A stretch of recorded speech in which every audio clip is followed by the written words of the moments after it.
Hi guys, welcome to weekly market overview by growth investing. हम देखेंगे इस week market कैसी रही, सेक्टोरल परफॉर्मेंसेस कैसी रही, आने वाले टाइम में निफ्टी का क्या ट्रेंड रह सकता है। इस वॉर सिचुएशन में हमें किन किन चार्ट्स को देखना चाहिए कि जिससे हमें पता चले कि वॉर सिचुएशन आने वाले टाइम में कैसी रहेगी, जिससे हमें इंडिकेशन मिले कि मार्केट आगे फर्दर करेक्ट होगी या गेन करेगी। तो वीडियो को एंड तक जरूर देखें, हम सब कुछ वीडियो में डिस्कस करेंगे। तो स्टार्ट करते हैं ब्रॉडर इंडेक्सेस से। तो इस वीक चाहे हमें दिख रहा है कि इंडेक्सेस फ्लैट रहे, चाहे वो निफ्टी हो, निफ्टी मिड कैप हो, स्मॉल कैप हो, सेंसेक्स हो। निफ्टी नेक्स्ट 51.2% डाउन था, बट सभी इंडेक्सेस बाकी चाहे फ्लैट दिख रहे हैं, ज्यादा नेगेटिव नहीं दिख रहे, बट वो वीक के हाई से काफी ज्यादा डाउन आए थे। मतलब कि अगर हम क्लोजिंग देखें इनकी, तो वो चार्टिंग टर्म्स में काफी ज्यादा नेगेटिव है। अगर मैं आपको चार्ट भी खोल के दिखाऊं तो अब निफ्टी 50 का ये वीकली चार्ट है, आप देख ही सकते हो कि निफ्टी इस वीक 23,862 तक भी गई थी, बट वहां से 750 पॉइंट्स करेक्ट हुई फ्राइडे तक और 23,114 पर बंद हुई। मतलब कि जो क्लोजिंग हुई है वो काफी ज्यादा नेगेटिव हुई है। इट मीन्स कि जो बुल्स है वो कमिट नहीं कर रहे। आप सेम देख सकते हो निफ्टी नेक्स्ट 50 में हाई से डाउन आई है, मिड कैप में देख सकते हो हाई से डाउन आई है, स्मॉल कैप में देख सकते हो हाई से डाउन आई है। तो मतलब कि जो क्लोजिंग है वो काफी ज्यादा नेगेटिव हुई है। और अगर हम इस वीक के टॉप निफ्टी 50 के गेनर लूजर देखें तो आज इस वीक कोई कॉमर्स स्टॉक्स चले, मेटल स्टॉक्स चले और ऑटो स्टॉक्स चले। तो आप उसी में देख सकते हो eternal, Tata steel, Mahindra Mahindra, JSW. बाकी फाइनेंशियल स्टॉक्स इस वीक काफी ज्यादा नेगेटिव रहे, श्री राम, एचडीएफसी वगैरह, ये स्टॉक्स काफी ज्यादा नेगेटिव रहे हैं। और इस वीक के की ड्राइवर्स कौन थे कि क्रूड ऑयल के बढ़ने की वजह से अब इन्फ्लेशन रिस्क बढ़ गया है, जिससे मल्टीपल सेक्टर्स को हर्ट हो रहा है। इस वीक हमें बैंकिंग और फाइनेंशियल सेक्टर्स में काफ़ी ज़्यादा वीकनेस देखने को मिली। प्राइवेट सेक्टर, बैंक, एनबीएफसीज, सभी फाइनेंस के सेक्टर्स में इस वीक हमें वीकनेस देखने को मिली।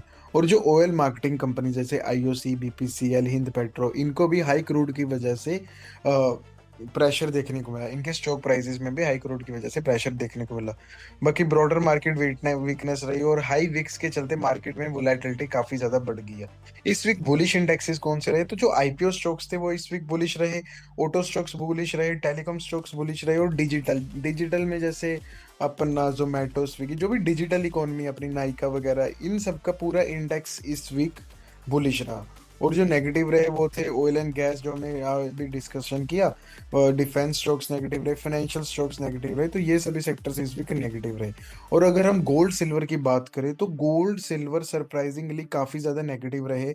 सिल्वर इस वीक 12.5% नेगेटिव रही, गोल्ड इस वीक अप्रोक्सीमेटली 9% नेगेटिव रहा। जबकि वॉर जैसी सिचुएशंस में गोल्ड स्पेशली गोल्ड अच्छा करता है। तो ऐसा क्यों हो रहा है? तो वन रीजन इसकी जो क्रूड ऑयल के बढ़ने से जो इन्फ्लेशन बढ़ रही है, उस वजह से अभी क्या है, एक्सपेक्टेशन ये है कि जो इस साल रेट कट होने वाले थे अब रेट हाइक हो सकते हैं। तो जब रेट हाइक होता है वो कमोडिटीज, इक्विटीज के लिए काफी ज्यादा नेगेटिव होता है। तो ये एक इम्पैक्ट हो सकता है। और डॉलर बढ़ रहा है, डॉलर अगर बढ़ता है तो गोल्ड गिरता है, बिकॉज डॉलर और गोल्ड का इनवर्स रिलेशन है। और गोल्ड जैसे वॉर जैसी सिचुएशंस में जैसे सभी एसेट क्लासेस डाउन जा रहे हैं, चाहे वो इक्विटीज हो, क्रिप्टोज हो, रियल एस्टेट हो। और गोल्ड एक ऐसा एसेट क्लास था जिसने लास्ट 1.5 ईयर में काफी ज्यादा अच्छा परफॉर्म किया है। तो लिक्विडिटी को मैनेज करने के लिए या फिर प्रॉफिट बुकिंग हम कह सकते हैं कि जिन्होंने भी पीछे गोल्ड अच्छा खरीदा हुआ था उनको अब गेन दिखा तो वो अपना गेन लूज ना कर दें, इस वजह से हो सकता है कि वो सेलिंग ला रहे हैं। तो ये सब कुछ केसेस हैं कि why gold and silver were down. तो इस वीक के क्या थे, वीक समरी क्या थी कि मार्केट वॉलेटाइल रही, वॉर टेंशन की वजह से, क्रूड ऑयल प्राइसेस की वजह से और हाई विक्स की वजह से। प्रेशर में कौन कौन से रहे? Banking, financial, oil and gas stocks. Overall अभी सेंटीमेंट कॉशियस है, हाई वॉलेटिलिटी और ब्रॉडर मार्केट की पार्टिसिपेशन अभी वीक है। तो चार्ट में हमें कौन सा चार्ट देखना है कि जिससे हमें वॉर का थोड़ा इंडिकेशन मिले? तो हमें सबसे पहले यूएस ऑयल, क्रूड ऑयल का चार्ट देखना है। तो अगर इसमें हमें गिरावट देखने को मिलती है, अगर मैं इसको डेली टाइम फ्रेम में करूँ, तो जैसे इसका अगर 90 मतलब 90 का लेवल सबसे पहले ब्रीच आउट होता है, ये जो लेवल है ये मतलब हमें इसको ट्राई करना है। अगर ये हायर लेवल पर सस्टेन रहता है तो वो इक्विटीज मार्केट के लिए और ज्यादा नेगेटिव होगा। अगर हमें इसमें एक वीकनेस देखने को मिलती है तब एक इंडिकेशन होगी कि जो वॉर में कुछ आउटकम आ रही है, पीस एग्रीमेंट हो रहा है या फिर ईरान कंटिन्यू नहीं कर रहा फाइट, तो वो कुछ भी इंडिकेशन है, स्ट्रेट ऑफ हॉर्मस ओपन हो गया, तो सभी इंडिकेशन हमें क्रूड ऑयल प्राइसेस से मिलेंगे। Higher crude oil prices negative market, lower crude oil prices market में हमें रिकवरी देखने को मिल सकती है और रिकवरी भी काफ़ी ज़्यादा फास्ट होगी।